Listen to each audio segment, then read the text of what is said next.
আয়মান এদিকে এসো বাবা, এদিকে এসো। আয়মান এদিকে এসো, এদিকে এসো।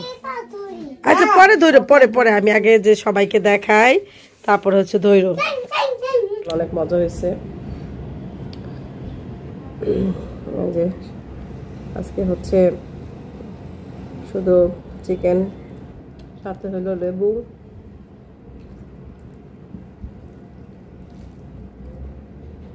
আমার তরকারিটা হচ্ছে সম্পূর্ণ রান্না শেষ, আর ফাইনাল লুকটা একটু দেখাই আপনাদের।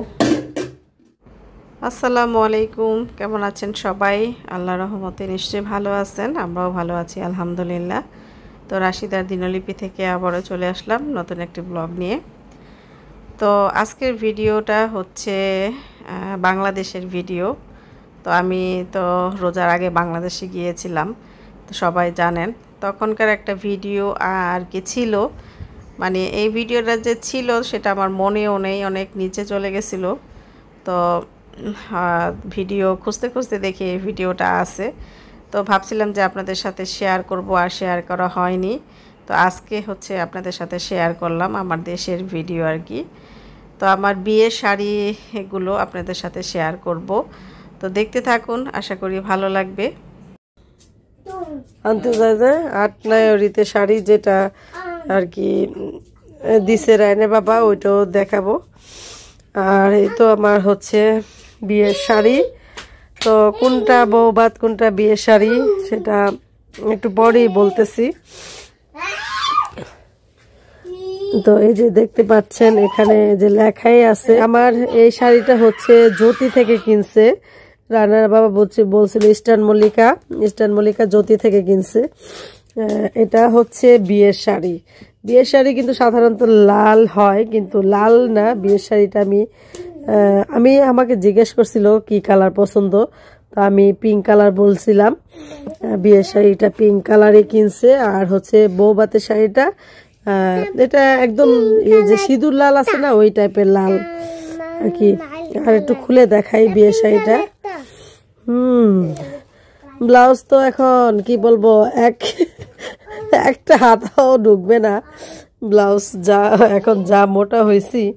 তো এই ব্লাউজ দিয়ে আর শাড়ি পরা যাবে না, অন্য মানে ম্যাচ করে আবার এই করতে হবে, ব্লাউজ বানাতে হবে বা রেডিমেড কিনতে হবে। এটা হচ্ছে ব্লাউজ। এটা রায়নে বাবার। আচ্ছা এই হচ্ছে আমার বিয়ের শাড়ি। এই যে ভাঁজ করে রাখছিলাম, তারপর মাঝখানে মা আর তাহমিনা মাঝখানে 2 বার রোদ দিছিল, মানে একটু বাইরে মেলে দিছিল। আমি বলছিলাম যে মাঝে মধ্যে একটু রোদ দিস, না হলে আমার বিয়ের শাড়িটা নষ্ট হয়ে যাবে। তো প্রায় কয় বছর হয়ে গেল, 10 বছর তো হয়ে গেল বিয়ে হয়ে গেছে। তো 10 বছরে আমার শাড়িটা মাশাআল্লাহ অনেক সুন্দর হয়েছে। আমি তো মনে করছিলাম একদম নষ্ট বষ্ট হয়ে গেছে, কিন্তু যে না, এখনো অনেক সুন্দর আছে, এখনো কোনো বিয়ে শাদী অনুষ্ঠানে পরা যাবে। এই যে মানে বিয়ের ছবিগুলা আসলে দেখালে হয়তো আপনারা বুঝতে পারতেন। এই শাড়িটা পরছি, পরে আমাকে অনেক সুন্দর লাগছিল, আর সবাই খুব পছন্দ করছিল এই শাড়িটা।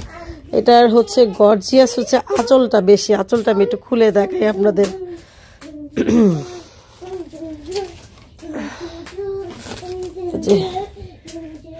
এই হচ্ছে আঁচল সাইডটা অনেক গর্জিয়াস, আর হচ্ছে ইটা পাড়টা অনেক গর্জিয়াস। এই যে দেখেন, আর মাশাআল্লাহ অনেক সুন্দর আছে আমার শাড়িটা।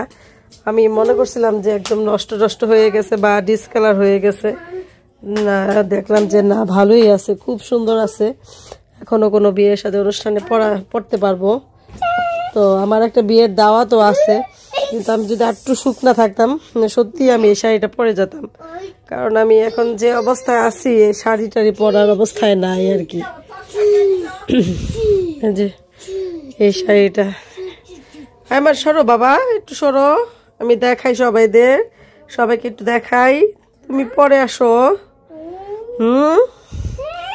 এই যে আমার বিয়ের শাড়ি। আমার সরো না, একটু সরো। হ্যাঁ যাও বাথরুমে যাও, আসতেছে আমি বাথরুমে যাও।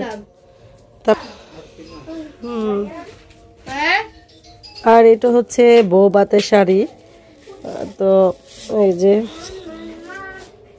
এটা কিনছে হচ্ছে মিরপুর থেকে, মিরপুর কোন দোকান থেকে জানি কিনছে, আমাকে বলছিল রায়না বাবা পরে যে এটা মিরপুর থেকে কিনছে, আর ওটা ইস্টার্ন মল্লিকা থেকে কিনছে, জ্যোতি থেকে।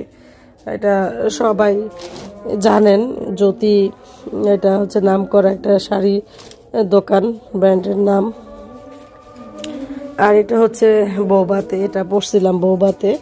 এই শাড়িটাও সুন্দর, মানে খুবই গর্জিয়াস। যে এটা হচ্ছে আঁচল, আর হচ্ছে সারা জমিনে যে এরকম কাজ করা, এই যে এরকম কাজ করা, এটাও সুন্দর। কিন্তু এত মানে একদম বেশি গর্জিয়াস, বেশি বিয়ের শাড়ি তো বেশি গর্জিয়াস হয়, এটাই স্বাভাবিক।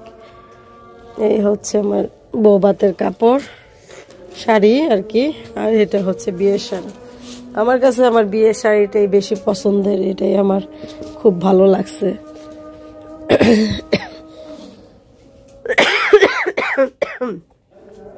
আর হচ্ছে এখানে কিছু শাড়ি আছে, এই শাড়িগুলা আমার প্রিয়। অনেক শাড়ি ছিল, ওগুলো আমি মাকে বলছি দিয়ে দিতে, অনেকের দিয়ে দিছে। তো যেগুলো আমার একটু প্রিয় বা একটু ভালো লাগে সেগুলো একটু রাখছি, যে পরে কখনো পরা যাবে। তো এই যে এই শাড়িটা হচ্ছে, এই শাড়িটা আমার বড় বোন আমাকে দিছিল বিয়ের পর, মানে আপুর বাসায় যখন দাওয়াতে গেছিলাম তখন এই দাওয়াতে আমাকে এটা গিফট করছিল। এই শাড়িটা খুবই সুন্দর। আমি ভাঁজ খুলছিলাম, সুন্দর করে ভাঁজ করতে পারি নাই, পরে আবার ভাঁজ করব।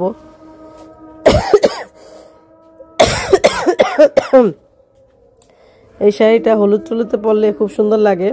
আর একটা শাড়ি আছে যেটা, এটা আমার খুবই প্রিয়। এটা হচ্ছে আটনায়ুরি বলে না, ওই আটনায়ুরিতে রায়নে বাবা এটা আমাকে দিছিল। তো এটা পরে আমাদের বাসায় আসছিলাম। এটা হচ্ছে ভিতরে হচ্ছে নেট, এই যে এরকম নেট, কুচিটা নেট আর কি, কুচির সাইডটা এরকম নেটের। এই শাড়িটা তখন অনেক প্রচলন ছিল, এটা খুবই ফেমাস একটা শাড়ি ছিল।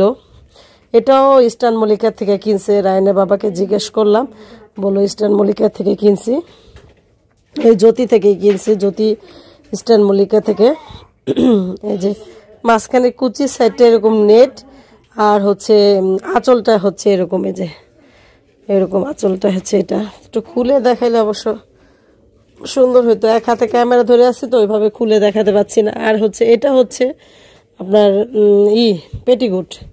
এটা এই পেটিকোটটা মনে হয় যেমন একটা কি বল, লেহেঙ্গা টাইপের বা এই টাইপের মনে হয়। পেটিকোটটা অনেক সুন্দর।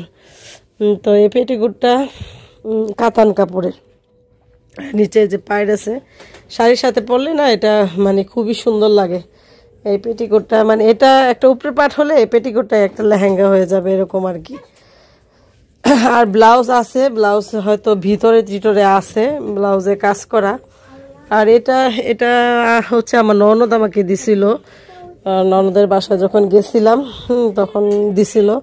এটা রেখে দিছি স্মৃতি হিসেবে, আমার ননদ আমাকে দিছে। পড়া হয় নাই আর কি, এ হলো কথা, পড়া হয় নাই।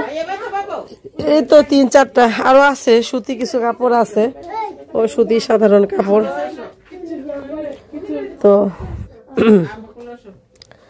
এই যে আর কি কয়েকটা শাড়ি আপনাদের সাথে একটু শেয়ার করলাম। আর অনেক শাড়ি আছে, আর অনেক শাড়ি দিয়ে দিছে, কয়েকটা শাড়ি। আবার আমি মালয়েশিয়াও তো কয়েকটা শাড়ি নিছি। আর এখানে একটা ড্রেস আছে, এটা আমার খুবই পছন্দের একটা ড্রেস। এটা আমি বিয়ের পর রায়নের বাবাকে নিয়ে আমি নিজেই কিনছিলাম। এটাও হচ্ছে ইস্টার্ন মল্লিকা থেকেই কিনছি, কোন দোকান থেকে কিনছি মনে নাই।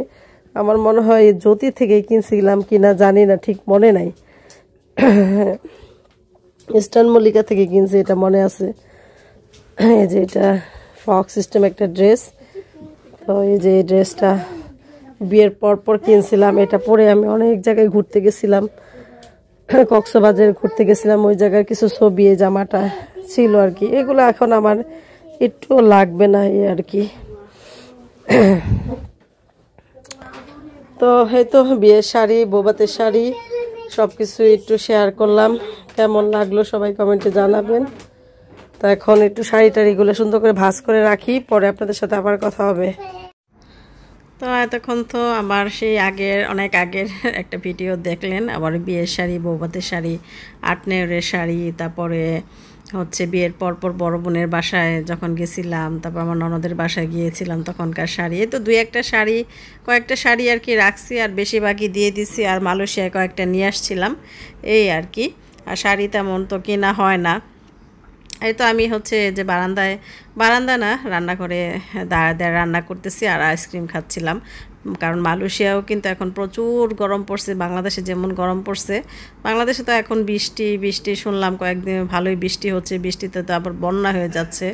তো মালয়েশিয়াও ভালো গরম পড়ছে। তো এই আর কি। আর এই ভিডিওটা আপনাদের সাথে শেয়ার করা হয়নি, বাংলাদেশি ভিডিওটা, সেটা শেয়ার করলাম। অনেকেই কিন্তু দেখায় বিয়ের শাড়ি, তো ভাবলাম যে আমিও দেখাই আমার বিয়ের শাড়িগুলি, আবার স্মৃতি হিসেবে আমার ব্লগে থেকেও যাবে। শাড়িটা নষ্ট হয়ে গেলেও আমি পরে ব্লগে দেখতে পারবো ইনশাল্লাহ। তো এখানে হচ্ছে যে টক বসাইছি, টক হচ্ছে যে টমেটো দিছি, আর আমরাগুলো তো না টক না, এই জন্য একটু টমেটো কেটে দিছি, আর একটু পেঁয়াজ কাটা, আদা রসুন বাটা, এগুলা দিয়ে সিদ্ধ বসাই দিলাম।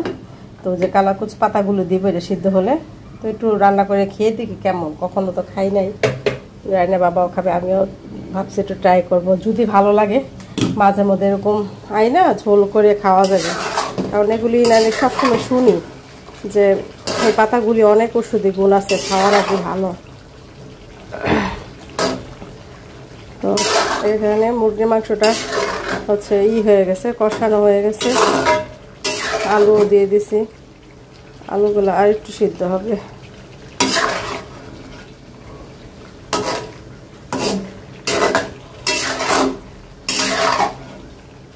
আমার তো একটু ঠান্ডা লাগছে, আমি কোনো ঘ্রাণ পাচ্ছি না। আর রাইয়ান বলতেছে, মাম্মি এত সুন্দর ঘ্রাণ বেরোচ্ছে, তুমি কি গরু মাংস রান্না করতেছো?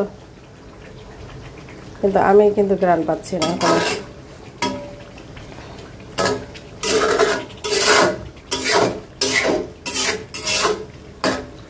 আলুটা একটু কষানো হোক বা একটু সিদ্ধ হোক, তারপরে ঝোলের জন্য পানি দিয়ে দিব।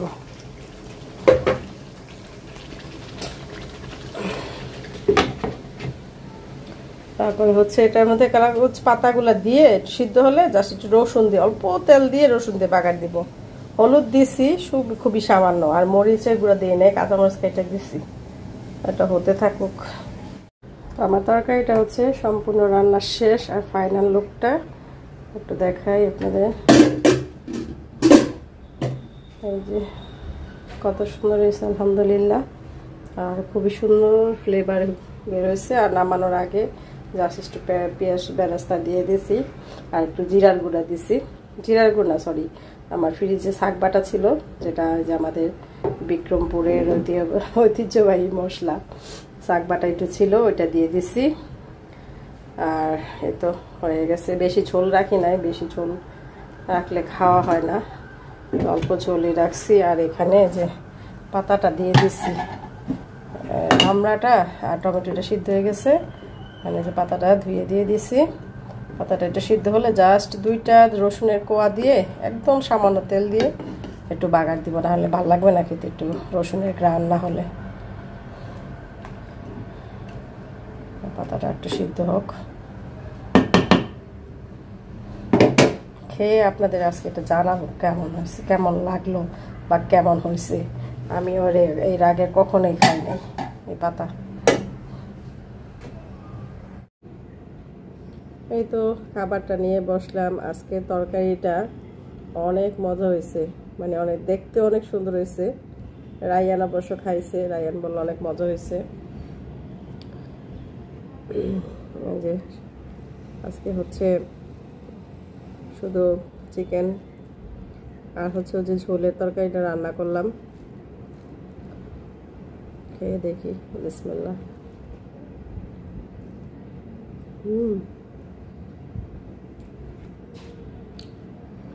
সাথে হলো লেবু,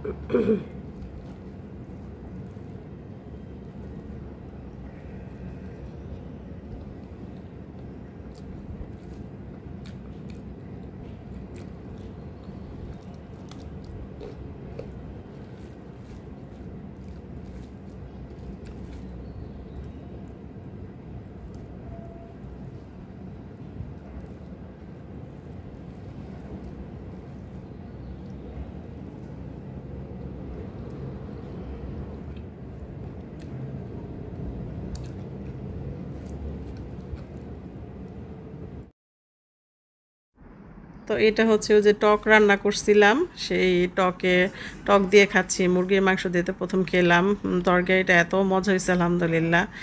আর এটা হচ্ছে যে তেলাকুচ পাতা আছে না, এমনি বাইরে হয়ে থাকে যে সবুজ সবুজ ফলগুলা হয়, কাকে খায় আবার পাখিতে খায়, তো ওই গাছের পাতা, এটা নাকি অনেক ঔষধি গুণ আছে।